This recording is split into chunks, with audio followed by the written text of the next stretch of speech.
네, 안녕하세요. 네, 김은미입니다. 제가 어, 벗고요. 네, 벗어도 될까요? 네, 이게 끼고 하면 숨이 좀 막혀가지고 네, 10분만 오시면 좋겠다 생각했더니 왜 이렇게 많이 오셨어요? 좀 부담스럽네요. 네, 어, 제가 그 얼마 전에 이제 운정교회, 네, 거룩한 빛, 네, 그 운정교회, 거기에서 이제 지현미 목사님이 요청해가지고 강의를 한 1시간 반 정도 하고 왔는데, 오면서 이제 제가 생각한 게 우리 교우들한테는 함께 이렇게 나누는 시간이 이제 설교 말고는 부서에서 또 하는 거 말고는 이제 없는데 좀 아쉽다는 생각이 좀 들었었고요. 제가 아는 거는 별로 없지만 여기 쥐꼬리만큼 아는 거 가지고 우리 성도님들과 오늘 좀 나누려고 합니다. 제가 이제 이번 학기에 제가 백석대학교 상담대학원에서 이제 대학원 학생들 이제 강의를 하는 외래 교수거든요. 근데 이제 제가 이번 학기에 그 발달 심리와 기독교 상담이라는 과목을 이제 학생들에게 가르치면서 이 인격의 발달과 그다음에 이제 신앙의 발달 혹은 영성의 발달이라는 것이 어떻게 연관이 되고 또 그런 의미에서 이제 어떤 도움을 줄 수 있을까 그 이제 대상들에게 이제 그런 어떤 고민들을 좀 하는 와중에 이제 우리 교우들이 좀 생각이 많이 났어요. 사실 이게 이제 뭐 발달 단계다 이런 얘기를 하게 되면 우리가 이제 인격적으로 성숙하거나 또 혹은 신앙적으로 성숙하는 데 있어서 뭔가 이렇게 계단을 올라가는 것처럼 직선적으로 이렇게 뭔가 이렇게 좀 가는 것처럼 생각이 들 수 있잖아요. 근데 이제 발달이라는 것은 이제 그런 의미가 아니더라고요. 제가 이제 공부를 해보니까 발달이라는 거는 이제 말하자면 우리 그 삶의 방향이다 이렇게 생각을 하시면 될 것 같아요. 근데 왜 이걸 굳이 구조화해서 이렇게 막 나누어 가지고 거기에 어떤 그런 그 용어들을 배치를 하고 그다음에 그 용어를 이렇게 좀 개념화했나 이제 그런 생각을 좀 했었었는데 그게 이제 되게 유용하다는 생각이 좀 들었어요. 왜냐하면 우리가 이제 삶을 살아가는 데 있어서 여러 가지 이 그 뭐 가치관이나 또 혹은 이상이나 또 기대나 소망이나 이제 이런 것들을 아주 어린 시절서부터 부모를 통해서 또 혹은 사회를 통해서 전수를 받게 되는데 지금처럼 되게 혼란스럽고 또 뭔가 이렇게 객관적인 어떤 하나의 기준이나 가치 이런 것들이 모호한 시대, 이런 시대에는 오히려 저는 이제 되돌아가서 뭔가 이렇게 구조화된 그런 정확하고 좀 명확하게 이해될 수 있는 그런 개념이 좀 필요한 시대가 아닌가 이제 그런 생각을 좀 한 학기 동안 제가 했었고요. 그것을 생각하게 된 이유는 뭐냐면 우리가 이제 코로나 시대를 거치면서 대면 예배가 중단이 되고 각자 집에서 미디어를 통해서 이제 예배를 드리거나 혹은 그런 어떤 개인적인 신앙생활을 할 수밖에 없는 그런 입장이 되었는데 그러한 상황 가운데에서 결국 뭔가 공동체나 또 혹은 뭐 영적인 권위가 있는 목회자나 지도자를 통해서 어떤 게 점검이 되는 게 아니고 하나님과 나와의 관계에서 개인적으로 신앙을 점검하는 시대에 들어왔다는 생각이 저는 들었거든요. 그래서 이제 그 신앙의 성숙이 결국에는 내가 이제 홀로 어떤 공간에 갇혔을 때 하나님과 나와의 관계 안에서 나는 나를 어떻게 점검해 나가야 되는가라는 질문을 저는 좀 가지게 됐었어요. 그러다 보니까 이제 뭔가 좀 방향이 있으면 좋겠다. 혹은 이 방향이라는 것은 우리가 좀 명쾌하게 규명되어진 그런 어떤 개념으로 좀 전달이 됐으면 좋겠다, 이런 생각을 제가 좀 하게 됐어요. 그래서 이제 이 강의를 준비를 했고, 또 이제 우리 유치부 선생님들을 대하면서 자녀들을 이렇게 양육해가는 그런 과정 속에 있는데, 부모님들이 아이들이 인격적으로 성숙하는 것과 신앙적으로 성숙하는 것이 어떻게 맞물려 돌아가는지에 대한 고민들이 굉장히 많다는 생각이 들었어요. 이게 되게 뭔가 인격의 성숙과 신앙의 성숙이 동떨어진 두 개의 바퀴로 이렇게 돌아가고 있는 그런 느낌이 들었고, 그것이 이 삶 속에서 어떻게 녹아져야 되고 또 어떻게 그 맞물려 돌아가게끔 도와줘야 되는지, 이제 그런 것에 대한 고민을 하면서 제가 이 강의를 준비를 했습니다. 강의의 순서는 이렇게 일반적인 이제 말하자면 발달 심리학에서 말하는 성숙과 발달에 대한 이해를 조금 하게 해드릴 거고요. 그 다음에 이제 이 일반 발달 심리학에서 말하는 성숙이라는 개념이 또 우리 성경에서 말하는 성화와 어떻게 또 만나가는지 그 개념들을 좀 연결을 시키면 좋겠다는 생각이 들어서 이렇게 넣었고요.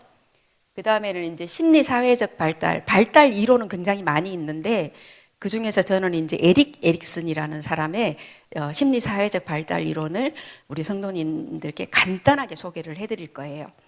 그리고 이제 이 심리사회적 발달 단계에서 도널드 캡스라는 프린스턴 대학의 그 목회 신학자가 있는데, 그분이 에릭 에릭슨의 이 심리사회적 발달 단계를 가지고 신학적인 어떤 개념들과 연결을 지어서 그 발달의 신앙적인 발달의 단계 안에서 쌓아야 할 그런 덕목과 그 다음에 이제 극복해야 할 악덕에 대한 이야기들을 하고 있는 부분을 좀 연결을 해볼 생각입니다. 그 다음에 이제 네 번째는 신앙 발달 단계를 좀 소개를 해드릴 건데, 이 신앙 발달 단계는 이제 제임스 파울러라는 신학자가 신앙을 구조화해서 만든 그런 신앙의 성숙의 단계들을 소개하는 그런 건데요.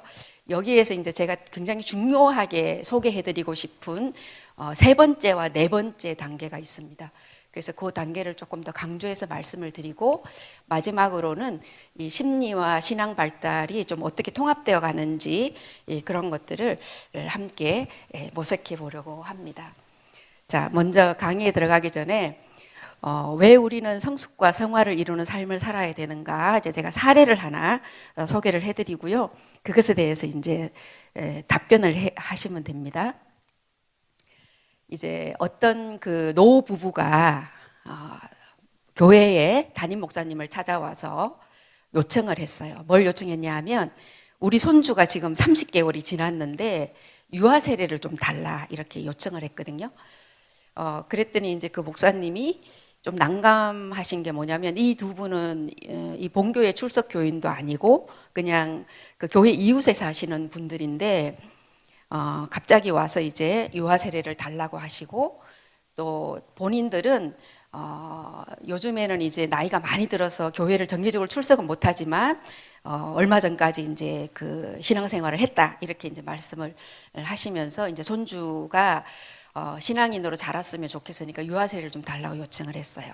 그랬더니 담임 목사님이 그러면은 부모님은, 이 아이의 부모는 신앙생활을 하냐, 이렇게 물어봤어요. 그랬더니 이 할머니 할아버지가 하시는 말씀이 유년주일학교를 다녔고 어렸을 때는 신앙생활을 했지만 지금은 교회에 다니지는 않는다. 그렇지만 그 아들 부부가 신앙이 있다고 나는 생각이 든다. 그러니까 유아 세례를 좀 달라, 이렇게 말했어요. 줘야 될까요? 어떻게 생각하세요? 옆에 사람이랑 한번 얘기해 보세요. 줘야 돼요? 주면 안 돼요? 줘야 된다. 네. 주면 안 된다. 손 안 드시는 분은 뭐예요? 묵비권 행사예요? 네, 안 집사님, 왜 줘야 돼요?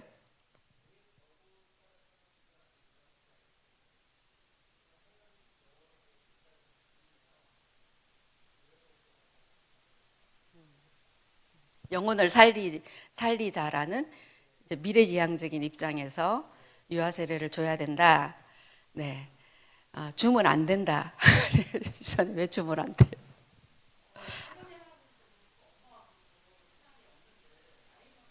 음, 음, 아. 다른 의견 있는 분 있으세요? 네, 집사님.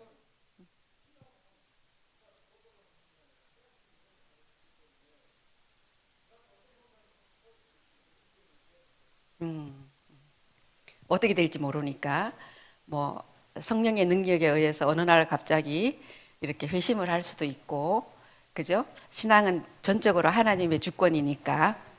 네. 자, 요걸 한번 생각을 해보세요. 이거는 굉장히 중요한 이슈라고 저는 생각이 들거든요. 왜냐하면 우리가 굳이 지금 전 지사님이 말씀하시는 것처럼 그런 입장을 갖고 있다면 그렇게 일상에서 이렇게 열심히 신앙생활을 할 필요가 사실 별로 없지 않나요? 그렇죠? 그러나 또 한편으로 생각해 보면 이 사람이 어떻게 될지 모르는데 이렇게 간절하게 원할 때 줘야 되는 거 아니냐, 이렇게 이제 또 미래지향적인 입장에서 이제 줘야 된다라고 말씀하시는 분들이 있는데, 요 질문에 대한 어떤 생각을 가지시고 요 강의를 따라오시면 좋을 것 같아요. 자, 이제 발달 심리학적 입장에서 발달이라고 하는 거는 신체적이고 심리적이고 사회적인 요인의 그런 상호작용이에요. 말하자면 이 발달이라고 하는 거는 저절로 일어나는 게 아니거든요. 그러니까는 내 안에서 프로그램화된 시계가 있기는 해요. 특히 신체적인 발달, 인지적인 발달 이런 것들은 예를 들면은 언어를 배우는 시기가 있다든지 또 혹은 사회성을 가지고 교우 관계를 맺는 시기가 있다든지 이런 식의 어떤 프로그래밍화된 시기가 있지만 환경적인 요인과 상호작용하지 않고는 원만한 발달이 일어나기는 좀 어렵다, 이렇게 이제 보시면 되죠. 그래서 출생부터 사망에 이르기까지 전 생애에 걸쳐서 일어나는 게 발달이에요. 그래서 우리는 이제 젊은 사람들 보면은 이제 발달한다고 생각하지만 한 26세쯤 되면은 이제 하강곡선으로 넘어가기 때문에 발달이 멈췄다고 생각할 수 있잖아요. 근데 발달 심리학에서는 그렇게 이야기하지 않고 양적 질적인 변화로서 상승적인 변화가 있고 하강적인 변화가 있다, 이렇게 이제 이야기함으로써 발달이라고 하는 것은 전 생애에 걸쳐서 일어나는 매우 체계적이고 연속적인 양적 질적인 그런 변화를 이야기합니다. 그래서 인간은 태어나고 성장하고 노쇠하고 죽고 이러한 발달 과정을 겪으면서 일반적으로 탄생부터 성장 과정까지만 발달이라고 생각하는데 그게 아니고 전 생애에 걸쳐서 일어나는 성장과 성숙. 그래서 김연숙 원사님도 지금 계속 발달하고 계신 거예요. 발달이 끝난 게 아니에요. 네.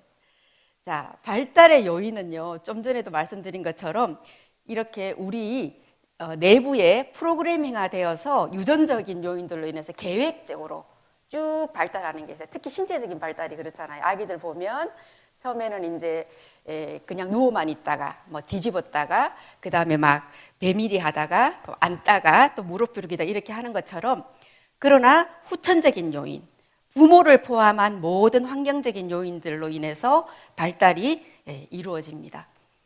그리고 이제 발달은 원리가 있는데요. 일정한 방향과 질서가 있어요.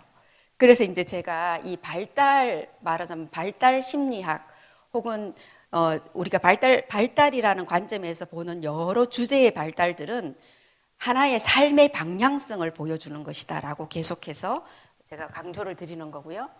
그 다음에 발달에는 개인차가 있어요.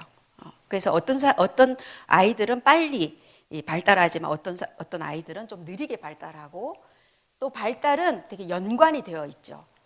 서로 발달 단계들끼리 연관이 되어서 발달이 되고요. 그 다음에 이제 미분화 상태에서 분화의 과정을 거치다가 또 하나의 전체적인 기능으로 통합되는 그런 과정들을 거치고 또 이 발달은 결정적인 시기가 있어요. 예를 들면 아이들이 언어를 표현할 언어로 이제 수용적인 언어와 표현적인 언어가 있잖아요. 근데 이제 수용적인 언어는 다 되는데 표현적인 언어가 다른 아이들보다 1년 이상 늦다 하면은 이것은 좀 어려움이 있는 거라고 봐야 되는 거죠. 그래서 그 언어가 발달하는 시기가 있듯이 모든 발달은 결정적인 시기가 있어요. 그 다음에 이제 유전과 사회적인 부분들이 상호작용한다는 거. 그 다음에 이제 요건 좀 중요한 그런 원리인데요. 점성의 원리라 그래가지고 발달의 연속성을 말하는 거예요. 이 성장하는 모든 것은 하나의 어떤 중심이 있죠. 그래서 그 중심을 기반으로 해서 점점 가지가 뻗어나가서 발달을 하고 또 이 가지가 뻗어나간 것이 하나의 또 전체를 이루면서 발달을 하게 되는데 그 부분들은 특별히 우세한 시기가 있는 요거는 이제 요 개념은 점점 가면서 또 설명을 해드릴게요. 자, 그 다음에 이제 이 인격의 발달, 말하자면 심리학적인 혹은 신체적인 이러한 인지적인 그런 부분에 대한 발달들을 자세하게 살펴보진 않았지만 전반적인 발달에 대한 이야기를 해드렸고요. 그 다음에 이제 성화라고 하는 것은 우리가 이제 말하자면은 영적인 성숙의 과정인 거죠. 영적인 어떤 의미에서는 뭐 발달의 과정이다 이렇게도 이제 볼 수 있는 건데 성화의 근거 자체는 이제 거룩이에요. 구약 성경에 보면은 카도시라는 단어가 있는데 이것은 하나님의 영광, 하나님께 헌납되고 세속적이고 부정한 것과 구별되고 또 종교의식적이고 윤리적인 의미에서 직책상의 거룩을 말하는 그러한 의미를 갖고 있어요. 신약에서는 하기오스라는 단어를 쓰는데 현 세상에서의 죄악에 대한 분리 또 하나님에 대한 헌신을 나타내는 단어입니다. 그래서 성화라고 하는 것은 거룩을 의미하는 그러한 어원적인 근거를 가지는데요. 호크만은 성화란 우리의 책임 있는 참여를 포함해서 하나님의 형상에 따라서 죄의 오염으로부터 우리를 건지시고 우리의 본성 전체를 새롭게 하셔서 우리가 주님을 즐겁게 하는 삶을 영위할 수 있도록 하시는 성령의 은혜로운 역사이다. 이렇게 이제 성화를 정의를 했습니다. 성화를 이해하려면 중생과 칭의라는 단어를 이해해야 되는데요. 좀 전에 이제 전 집사님이 표현한 것처럼 중생은 인간이 성령으로 거듭나는 것을 의미하는 거죠. 전적인 하나님의 은혜에 의해서 우리는 거듭남의 은혜를 이제 경험을 하게 됩니다. 이 중생은 성화의 시작이고 또 중생의 경험을 통해서 우리는 의롭다고 이제 그 칭함을 받게 되는 그러한 상태가 되는 거죠. 그래서 우리는 이 칭의를 얻은 인간이지만 항상 반복되는 죄 앞에 있기 때문에 그 성화의 과정을 걸어가야 된다 이렇게 이야기를 합니다. 그런데 어떤 신학자들 중에는 이 성화론을 결정적인 성화론을 말하는 사람들이 있어요. 그거는 뭐냐면 칭의의 사건과 마찬가지로 하나님의 전적인 역사하심으로 일어나는 단회적인 사건으로 보는 거죠. 로마서 6장에 나오는. 그리고 그리스도의 죽음과 연합해서 죄에 대해 죽는 죽음을 경험하게 되었기 때문에 사탄과 죄의 세력은 더 이상 그의 의지와 삶을 건드릴 수 없고 이제는 하나님의 의의 병기로 자신의 몸을 드릴 수 있는 위치에 자유롭게 와 있다. 그렇기 때문에 결정적인 성화다라고 이제 이야기를 하는 사람들이 있어요. 그러나 어떤 신학자들은 이 성화는 점진적인 것이다. 전 생애의 과정을 두고 반복되고 점진적으로 이루어지는 그런 과정이고요. 그리고 인간의 참여 요소를 되게 강조하는 그런 부분이 있어요. 그래서 이제 고린도후서에 보면 우리가 다 수건을 벗은 얼굴로 거울을 보는 것 같이 주의 영광을 보매 저와 같은 형상으로 화하여 영광으로 영광에 이르게 하나니 주의 영으로 말미암음이다. 또 요한일서 1장 19절에 보면 우리가 죄를 자백하면 저는 미쁘시고 의로우사 우리 죄를 사하시며 모든 불의에서 우리를 깨끗하게 하실 것이다 하는 이런 점진적인 성화론을 이야기를 하는 사람들이 있습니다. 그런데 사실 이 결정적인 성화론이나 점진적인 성화론은 서로 상반되는 것이 아니고 함께 이루어져 가는 그런 것이죠.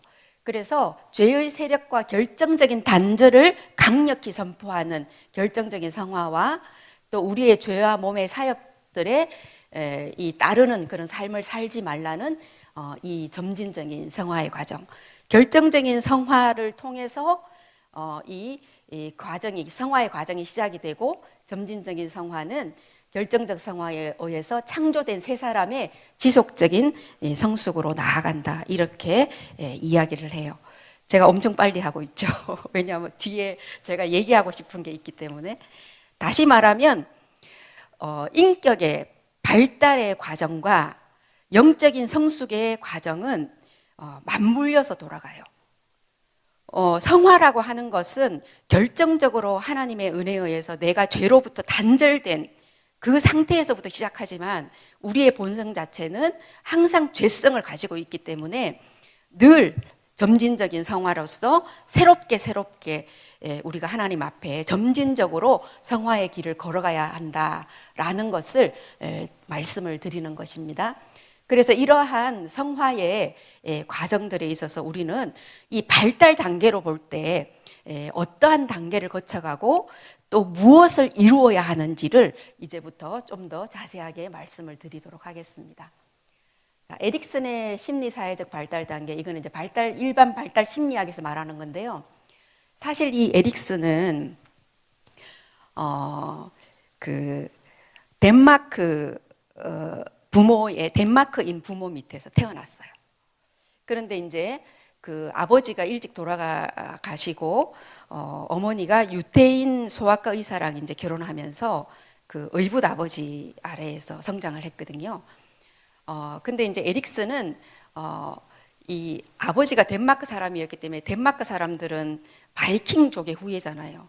그래서 키가 크고 눈이 새파랗고 이게 이제 굉장히 말하자면은 이게 신체가 좋았다고 해요. 근데 이제 유대인들은 좀 다르게 생겼잖아요. 그래서 이렇게 오스트리아에 가서 생활을 했었는데 거기에서 이제 유대인 그 집단 안에서 거의 성장을 하면서 이방인 취급을 많이 받았다고 해요. 이 외모 자체가 달랐기 때문에. 그래서 에릭슨은 어려서부터 정체성에 대한 고민을 굉장히 많이 했습니다. 그래서 이제 에릭슨은 고등학교를 졸업하고 난 다음에 유럽의 전역을 혼자 이제 배낭여행을 하면서 나는 누구인가? 나는 어떤 사람이 되고 싶은가? 막 이런 고민을 엄청 많이 했다고 해요. 그래서 이제 에릭슨이 나중에 이제 우리가 청소년기에 이루어야 할 과업 중에 정체성이라는 과업을 이야기를 하잖아요. 그래서 이제 그 에릭슨이 정체성에 굉장히 강조점을 두는 이유가 본인의 경험에 의해서 그런 거예요. 그래서 여기 이제 우리가 보통 심리학이나 뭐 그 정신의학이나 상담학을 하는 사람들은 약간 자서전적인 그런 이론을 많이 얘기하거든요. 본인의 경험이 굉장히 많이 담겨 있어요. 에릭슨도 마찬가지로 본인의 경험들이 여기 많이 들어있는데 이제 에릭슨은 생애의 단계를 8개로 나누었어요. 이 에릭슨의 단계는 프로이트라는 심리학자 이름을 들어보셨죠? 프로이트라는 심리학자의 성적 심리적 발달 단계를 기본으로 해서 만든 거예요. 사회 심리적 발달 이론이라고 해서.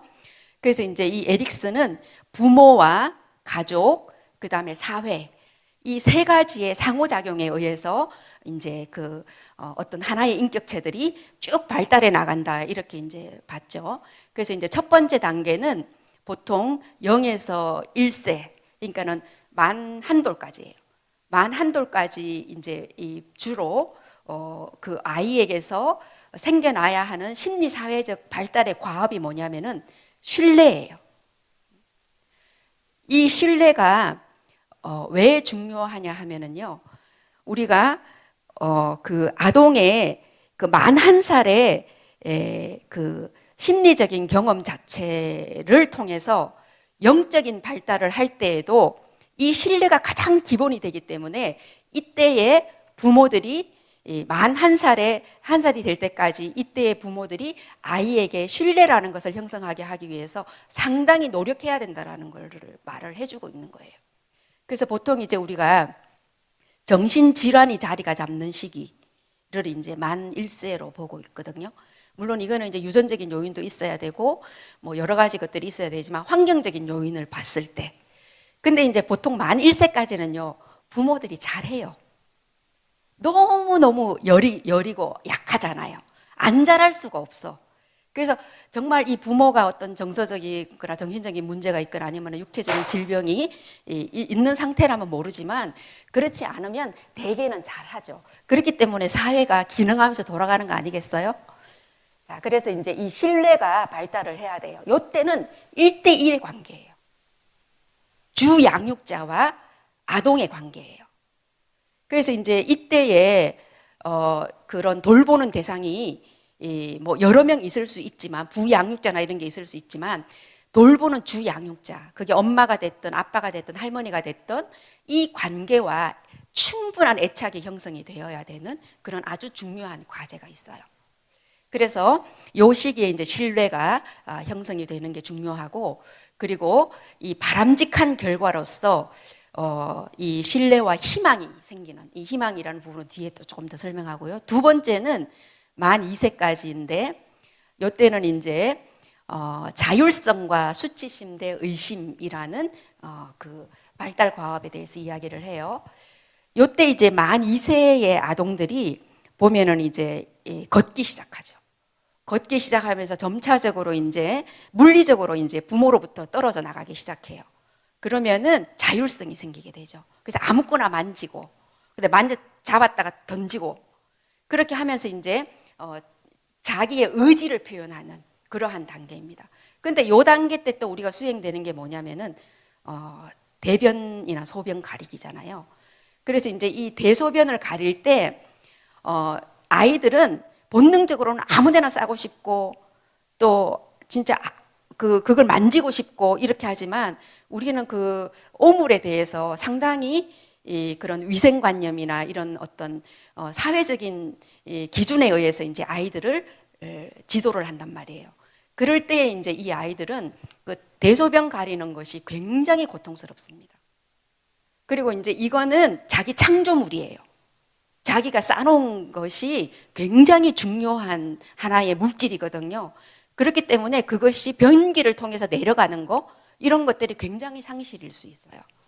그래서 이제 요 시기에 인격의 그 성장이 물론 만 1세 때도 중요하지만 아주 중요한 인격의 성장들이 일어나는데, 요때 이제 만약에 너무 부모가 강압적으로 뭐 대소변 가리기를 한다든지 아니면 위생인 관념에 대해서 너무 심하게 한다든지 아니면 부모의 어떤 도덕적이고 윤리적인 기준들을 너무 강력하게 요구한다든지 이렇게 하게 되면 아이들이 수치심과 의심을 느끼게 되는 거예요.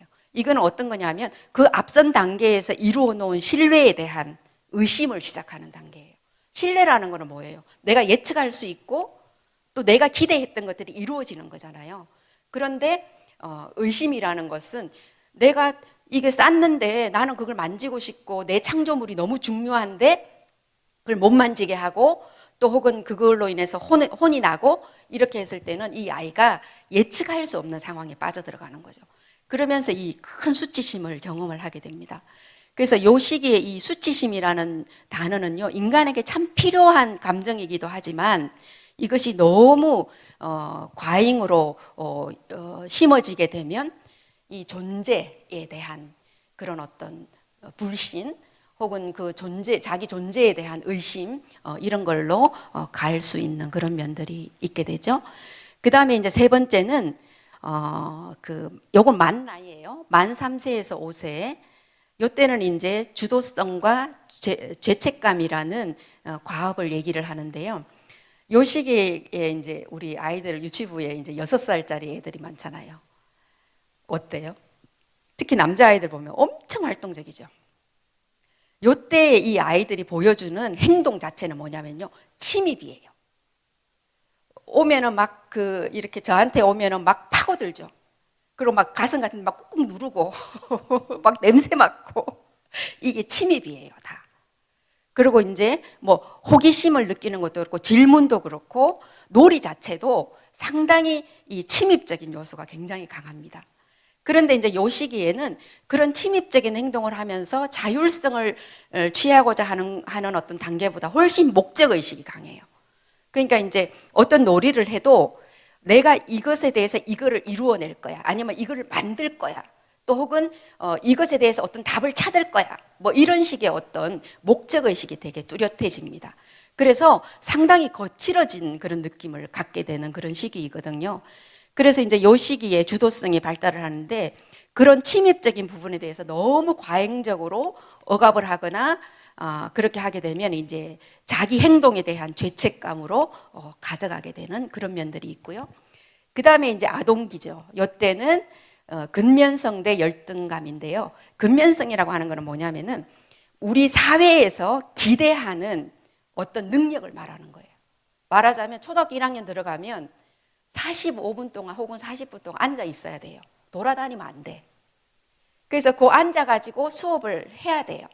오줌 마려면 선생님 화장실 가도 돼요? 이렇게 하면 한 번은 봐줄 수 있지만 매번 그러면 딴 애들이 벌써 얘를 안 끼워줘. 굉장히 잔인해요, 아동기는.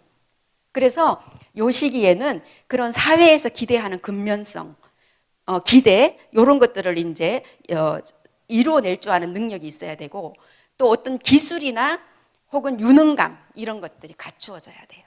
그래서 이제 학업이나 이런 것들이 이 시기에 이제 중요한 하나의 주제로 등장을 하게 되는데 그러나 이제 이 시기에 너무 인지적으로 아이들을 선행학습을 시킨다든지 또 혹은 그런 인지적인 어떤 그런 발달에만 계속해서 이제 에너지를 많이 쏟게 되면 요 시기의 아이들은 그걸 감당할 능력이 없어요. 왜냐하면 이때는 상당히 구체적인 경험이 굉장히 중요한 시기이거든요. 근데 맨날 그 학원이나 학교에 의자에 앉혀놓고 지적인 작업을 시키게 되면 과부하가 일어나요. 그렇기 때문에 이제 이 아동기 때에는 구체적인 경험들을 할 수 있는 장을 만들어주고 그리고 모든 걸 다 잘할 필요가 없어요. 한두 개만 잘하면 돼요. 그 부분에서 유능감을 갖게 되면 그 자존감이 올라가게 돼 있거든요. 근데 이제 우리나라의 이 아동기의 어린이들은 특히 고학년쯤 되면 모든 걸 다 잘해야 돼요. 이게 쉽지가 않단 말이에요. 그죠? 그래서 이제 이런 어려움들이 있을 수 있고요. 그 다음에 이제 청소년기에는 정체감 대 역할 혼미의 과업들을 에릭슨이 이야기를 했습니다. 이 정체감이라고 하는 것이 이제 굉장히 중요해요. 나는 어떤 사람이고, 나는 어떻게 되고 싶고, 또 내가 느끼는 것은 무엇이고, 또 내가 생각하는 것은 어떤 것이고, 그게 바로 나다라는 어떤 그런 느낌인 거죠. 그래서 이 정체감 형성을 이 청소년기 때 굉장히 중요한 과업으로 생각을 할 수 있고요. 그 다음에 이제 청년기에는 친밀감 대 고립감이에요. 그러나 이제 이 청소년기에 내가 이런 사람이야 라는 어떤 정체성을 형성해야 그 다음에 연애를 할 수가 있는 거예요. 왜냐하면 연애라고 하는 것은 자기 정체감을 상실하는 과정이거든요. 두 개의 정체성이 모여서 우리의 정체성을 형성해야 되는 거예요. 그래서 이 나이가 됐는데 이렇게 친밀한 관계를 못 맺는다?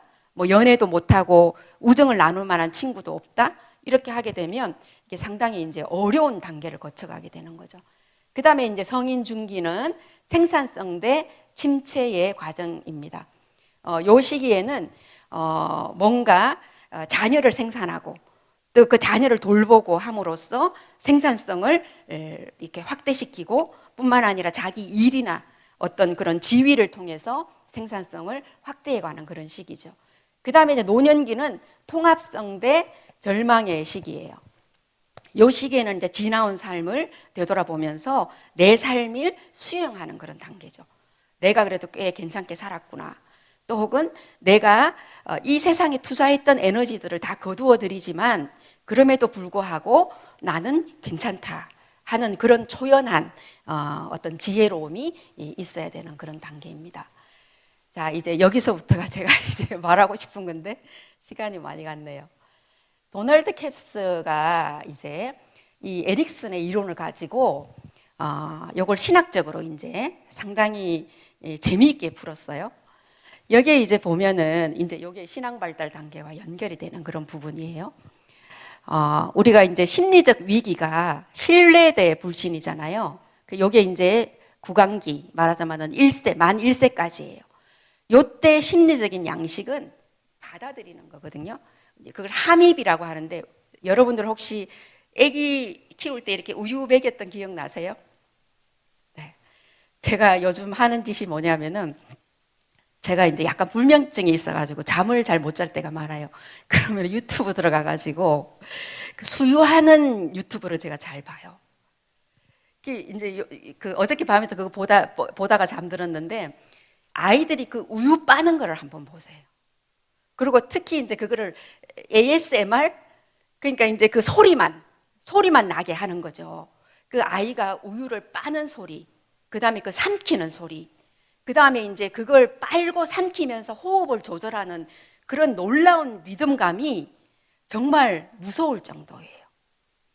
그러니까 요 시기에는 받아들이는 어떤 그런 심리사회적인 양식을 갖게 되는데요. 요 시기의 악덕은 탐식이거든요. 글루톤이라 그래서 악덕은 탐식인데, 여기 보면 과도하고 겉으로 보기에 탐욕스러운 욕망이고 개걸스럽게 먹는 능력이에요. 제가 상담실에 있어 보면 보통 식이장애로 오는 내담자들이 있어요. 폭식증 혹은 거식증. 요게 이제 보통 요런 어떤 식이장애 요런 것들이 요런 아주 어린 시기에 좀 어려움이나 이런 것들로 인해서 이제 요 단계의 어려움이라고 표현하는 그런 경우들이 있거든요. 요걸 한번 보세요. 과다한 욕망과 사물을 받아들이는 능력이에요. 그 아이가 저 우유병을 빠는 모습을 보면 정말 얼마나 그 강렬한 그 욕망과 그 뭔가를 받아들이려고 하는지 정말로 놀라울 정도거든요. 왜냐하면 이것은 혹시 박탈이 일어날지도 몰라요. 내가 다시 못 먹을 수도 있는 거예요. 그렇기 때문에 불신을 가지고 현재 충분한 것에 만족하기보다는 더 많은 것을 얻으려고 끊임없이 요구하고 조종하는 그런 모습들을 볼 수가 있죠.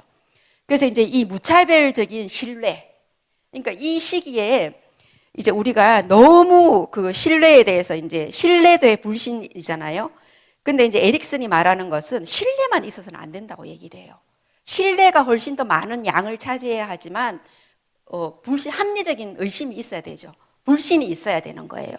그런데 이제 이 시기에 무차별적으로 신뢰해서 신뢰할 만하지 못한 유해한 물질까지도 다 그냥 받아들이는 걸 말하는 거죠. 그래서 이게 중독이에요. 우리 보면은 약물 중독, 또 혹은 뭐 무슨 행위 중독도 있지만 이런 물질 중독 이런 것들 보면은 그게 굉장히 유해한 물질인데도 계속 그거를 먹잖아요. 그래서 이제 이 중독이 치료하기 굉장히 어려운 거예요. 그래서 이제 이 도널드 캡스는 탐식을 극복하는 힘이 소망이다 이렇게 이야기를 했어요. 소망은 열렬한 바램들을 이룰 것에 대해서 인내하는 믿음이에요. 오늘 내가 세상을 어떻게 받아들이는가는 내일 내가 세상에 대해 어떤 방향 감각을 가지게 될 것인가를 결정하는 그런 거죠. 그래서 이제 우리가 이 탐식, 앞으로 내가 이 지금 현재 갖고 있는 걸 다시는 얻지 못할 수도 있어. 이게 박탈될 수도 있어. 하는 그런 두려움 때문에 끊임없이 뭔가를 가지려고 하는 그러한 그 악덕을 도널드 캡스는 소망, 우리가 이제 성경에서 말하는 정말 산 소망인 거죠. 소망을 통해서 이 탐식을 극복할 수 있다 이렇게 얘기를 했고요. 그 다음에 이제 두 번째는 이 학문기, 말하자면 만 2세까지 이 자율성대 수치심 및 의심의 시기에서 심리 사회적인 양식이 뭐냐면요, 홀딩 했다가 레딩고, 그러니까 이제 붙잡고 놓아주는 그러한 심리 사회적인 양식을 갖게 되는 거죠. 요 시기에 아이들이 변비 있는 애들이 있어요. 꽉 학문의 관략근을 붙잡고 변을 안 내놓죠. 딱 붙잡아요. 그러다가 이제 이렇게 탁 어쩔 수 없이 내놔야 되잖아요. 그죠? 그렇게 이제 가게 내버려둬야 돼요. 그래서 이게 붙잡고 가는 것이 이제 균형이 맞춰져야 되는데 요것을 잘 하게 하지를 못하면은 이 아이들이 이제 분노에 휩싸이게 될 수도 있죠. 이 분노라고 하는 것은 내 자존감이 상처를 입었을 때, 또 내 지위에 대해서 어떤 상실이 있을 때, 그럴 때에 그 하는 공격적인 그런 방어적인 모습이에요. 그래서 이 분노는 사실 부정적이거나 나쁜 것이 아니라 상당히 중립적인 그런 거죠. 분노를 내면화시키는 그런 아이들이 있을 수 있어요. 어떤 부모들은 아이에게 이렇게 심각한 수치심을 주는 그런 부모들이 있거든요. 그렇게 되게 되면 이 아이들은 그런 행동을 하는 부모가 싫어지게 돼요.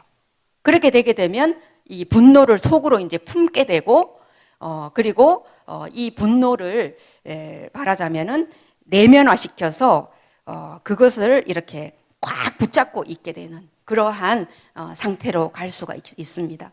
그래서 이제 이 분노를 극복하는 힘은 의지라고 해요. 예수님이 우리가 이제 그 성전 청소를 하실 때 막 그 상을 다 뒤엎고 막 그렇게 하셨잖아요. 그걸 가지고 이제 사람들이 그 예수님의 분노에 대해서 여러 가지 이야기들을 하는데 우리가 이 분노를 표현할 때 굉장히 중요한 하나의 요소가 있어요. 그거는 뭐냐면 의지예요.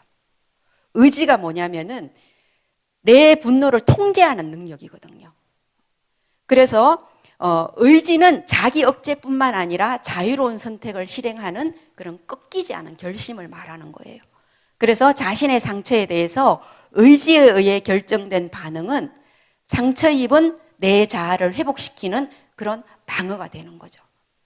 그래서 화가 난다고 해서 자기 통제를 벗어나는 방식으로 표현을 하게 되면 또다시 나는 상처를 입지만 내가 화가 날 때 나를 통제하는 내 의지를 발동시키고 표현하는 그런 분노는 나를 보호하는 그러한 분노가 되게 됩니다. 그 다음에 이제 이 주도성 대 남근기, 요때는 이제 얻으려는 그러한 심리 사회적인 양식을 갖게 돼요. 그래서 이 시기에 드러나는 그러한 악덕이 뭐냐면은요, 탐욕이에요. 그리드라고 하죠, 영어로는. 글루트니가 아니고 그리드인데요. 요때는 이제 이 탐욕이라고 하는 것은 뭐냐면 다른 사람의 안녕이나 고유성이나 또 혹은 감정 이런 걸 존중하지 않으면서 어떤 목표를 과도하게 추구하는 거예요. 말하자면은 비투하고 영끌해가지고 집 사고 주식에 투자하고 이런 것들이 뭔가 다른 사람의 안녕이나 고유성이나 감정을 내가 무시한다고 생각하지 않을 수 있지만 사실은 크게 보면 다른 사람들을 불안하게 하고 또 어떤 이런 사회적으로 잘못 가고 있는 물질 만능주의에 편성해 가면서 그런 것들을 부추기는 그런 꼴이 될 수도 있는 거거든요. 그렇기 때문에 이 탐욕은 과도하게 서두르는 그런 태도를 말합니다. 차분하게 인내하고 목표를 향해서 일을 하지 못해요. 지금 여기에서 가져야 되는 거예요. 지금 여기에서 영끌해서 집을 사야 돼. 지금 여기에서 주식에 투자해서 억대의 돈을 벌어야 되는 거예요. 그리고 이러한 과도한 그런 탐욕, 목표를 추구하는 행동들, 그래서 이제 한계를 모르는 그런 주도성을 갖게 되는 거죠. 어떤 경계선 안에 머무르지 않고 무엇인가 얻으려고 급급해하는, 그래서 탐욕을 극복하는 힘은 목적이에요. 목적은 뭐냐면 가치 있는 목표를 예견하고 추구하는 그런 용기죠. 가치 있는 목표라고 하는 것은 바로 우리가 어떤 그 공동체에 도움이 되는, 그리고 타인들의 삶을 함께 나누고 공유할 수 있는 그런 가치들을 말하는 거죠. 그래서 목적은 한계 안에서 작동이 되고 타인을 무례하게 대하지 않고 타인의 고유성과 안녕을 해치지 않으면서 공동의 목표를 위해 협력하는 정신을 촉진하는 것이 바로 이 목적이라는 가치입니다. 우리가 이렇게 그 자녀들을 신앙적으로 양육하지 못하게 되면 끊임없이 탐식하는 그러한 모습. 그 다음에 이제 자기 주장을 하는 분노라는 감정을 표현하더라도 다른 사람들과 자기 자신에게 상처를 입히는 그러한 반응, 그리고 어떤 목적을 지향하더라도 한계가 없는, 타인에 대한 배려가 없는 그러한 목적을 추구하는 그런 인간으로 자라날 수도 있다라는 거죠. 그래서 우리가 이러한 그 기준들이 여러분들의 삶 속에서 자녀들을 양육할 때, 또 혹은 나의 삶에서 내가 크리스찬으로서 어떠한 정말 그 덕목을 가지고 가야 되는가라는 것을 이야기해주고 있다, 그렇게 보시면 될 것 같아요. 그 다음에 이제 잠재기, 아동기죠. 이때는 이제 근면성 대 열등감인데요. 이때는 이제 뭔가를 만들죠. 어떤 것들을 유능하게 생산물을 만들어내는 그런 능력을 말합니다. 근데 요 시기에는 이제 악덕은 시기라는 그 내용으로 설명이 될 수가 있죠. 시기, 질투, envy라고 하는데요. 영어로는 물질이나 개인의 자질이나 실력, 다른 사람이 소유한 것들에 대한 간절한 바람이나 욕망을 말해요. 아동기가 되면 경쟁 상황에 들어갈 수밖에 없죠. 학교에 가면 줄이 세워지고, 그 다음에 그 능력에 따라서 평가가 되어지고 비교가 되는 그러한 환경에 내몰릴 수밖에 없는 거죠. 그렇기 때문에 이제 요 시기에 형성되는 악덕은 질투심이에요. 질투하는 아동은 대상을 피하거나, 그렇지 않으면은 평가절하하거나, 아니면은 그 대상의 우월함에 편승하기 위해서 그 아이를 졸졸 따라다니기도 하죠. 그리고 이 질투에는 불공평한 감정이 있고 또 복수하고자 하는 그런 욕망이 있어요. 제가 산수 문제를 풀러 지금 칠판에 나갔는데 저거 못 풀었으면 좋겠다, 이런 어떤 복수하고자 하는 그런 욕망이 있습니다. 그래서 질투는 상당히 무력감을 나타내요. 그래서 어떤 아이들 보면은 뭐 형이나 누나가 너무 공부도 잘하고 똑똑하면 이 막내는 그냥 아예 알아서 포기해버리는 거죠. 아예 안 해. 이런 식의 어떤 무력감을 만들어낼 수가 있어요. 그래서 이제 질투를 극복하는 힘은 실력이에요, 실력. 과업을 완수함에 있어서 솜씨와 지성을 자유롭게 발휘하는, 그리고 실력은 경쟁으로 인해서 위협받지 않는 자신에 대한 그런 내적인 가치를 갖게 돼요. 그래서 이 실력은 사회적인 정의를 만들어내는 그런 아주 중요한 덕목이다, 이렇게 볼 수가 있어요. 자, 그 다음에 지루하시죠? 네. 요렇게 이제 우리가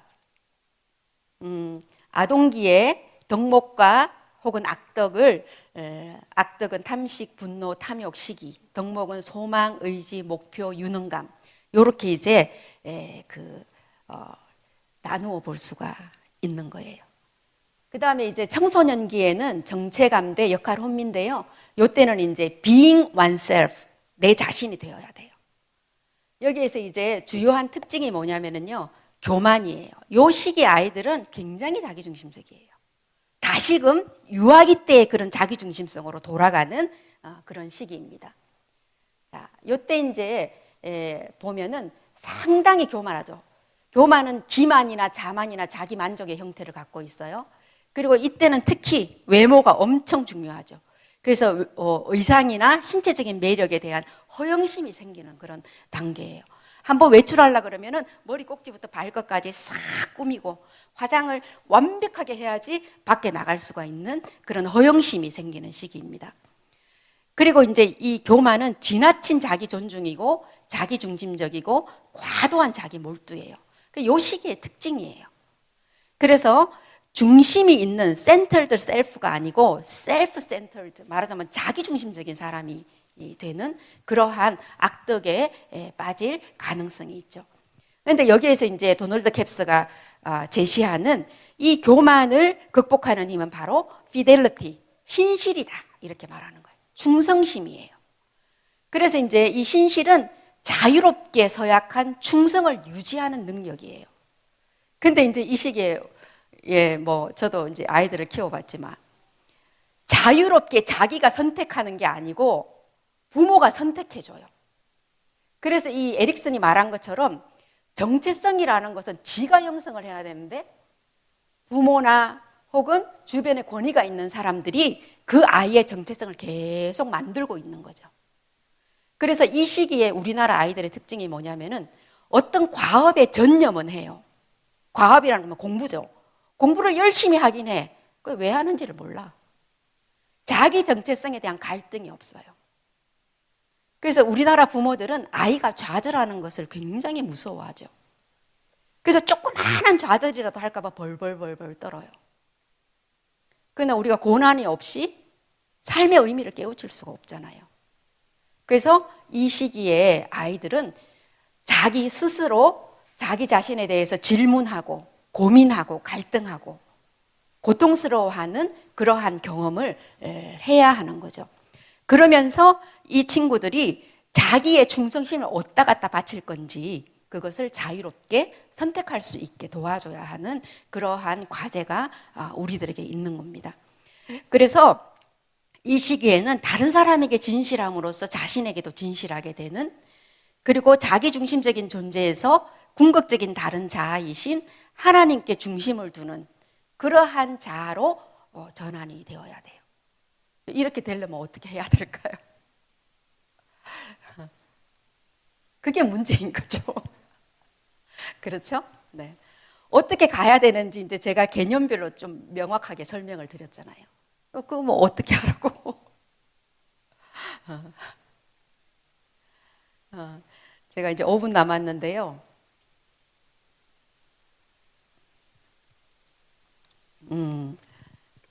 좋은 목회자는 교인들이 와서 자기 고민을 상담할 때 바로 답을 주는 사람이 아니에요. 좋은 부모는 아이가 와서 도움을 요청할 때 바로 도움을 주는 사람이 아니에요. 좋은 목회자는 그 교인이 고민과 갈등 속에 좌절하도록 내버려둬야 돼요. 그걸 견딜 수 있는 사람이 좋은 목회자예요. 내 교인이 지금 당장 이혼을 해야 돼요, 말아야 돼요 하면서 찾아와요. 그런데 목사님이 성경책 쫙 펴고 이혼은 죄다. 그러니까 어떻게 해서든 살아라. 이렇게 답을 주는 게 좋은 목회자가 아니란 이야기예요.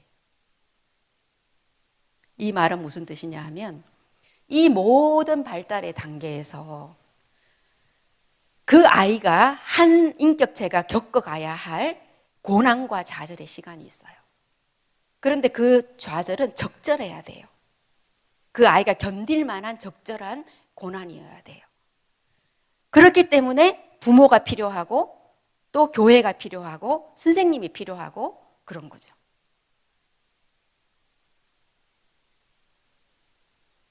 우리나라 부모님들은 너무 빨리 답을 주고 싶어 해요, 아이한테. 그 아이가 힘들어하는 것을 내가 보고 견딜 수 있는 힘이 있어야 돼요. 그게 좋은 부모예요. 오늘 아이들이 이렇게 덕목을 형성해 나아가도록 도와주려면은 보세요. 소망이 있어야 되죠. 이 소망이 없게 되면 노년기에 가서 우울해집니다. 이 소망이 여기 구강기 때만 필요한 게 아니에요. 우리 전체의 삶을 관통하는 것이 바로 이 소망이라는 덕목이잖아요. 크리스찬에게 이 소망이 없다면 무슨 의미가 있겠어요? 그렇죠? 그 다음에 내 의지를 가지고 자율적으로 내가 결심한 것들을 지켜내려는 그런 어떤 힘이 있어야 되는 거죠. 그리고 목표를 가지되 한계가 있어야 돼.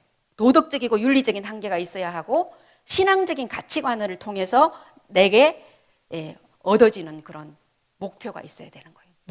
무한대적으로 물질 만능주의에서 무슨 짓을 해서라도 돈을 벌면 된다? 이거는 기독교적인 가치관이 아니잖아요.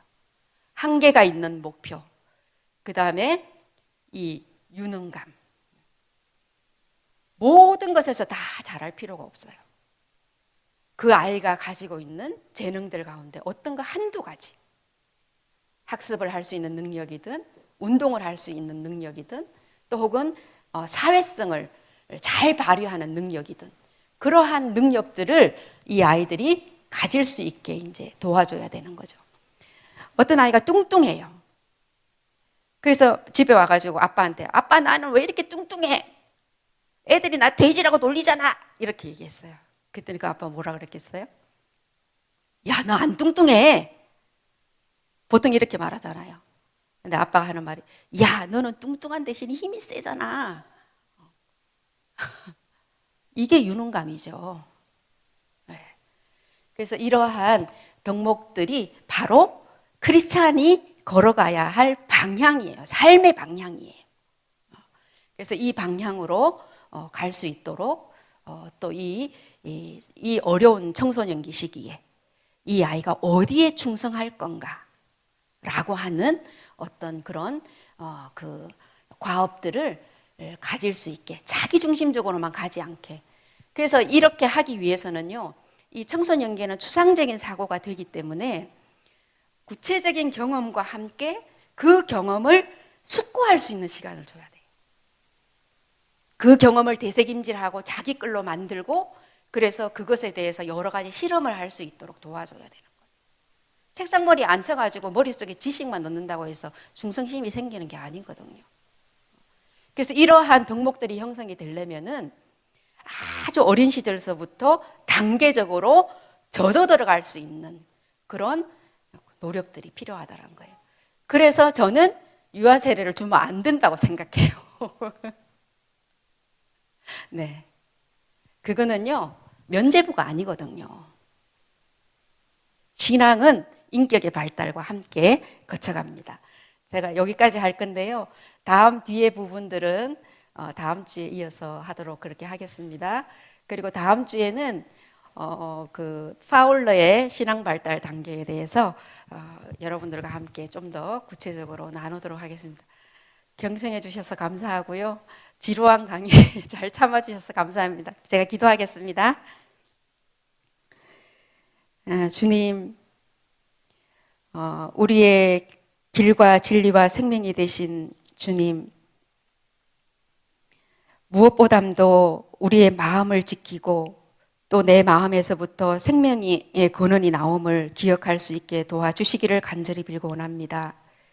우리의 인생길 한가운데에서 진리이신 주님을 붙잡고 그 주님의 말씀을 우리 발의 등불로 삼아 우리의 인생길을 걸어갈 수 있도록 축복해 주시기를 간절히 빌고 원합니다. 감사드리며 예수님 이름으로 기도합니다. 아멘.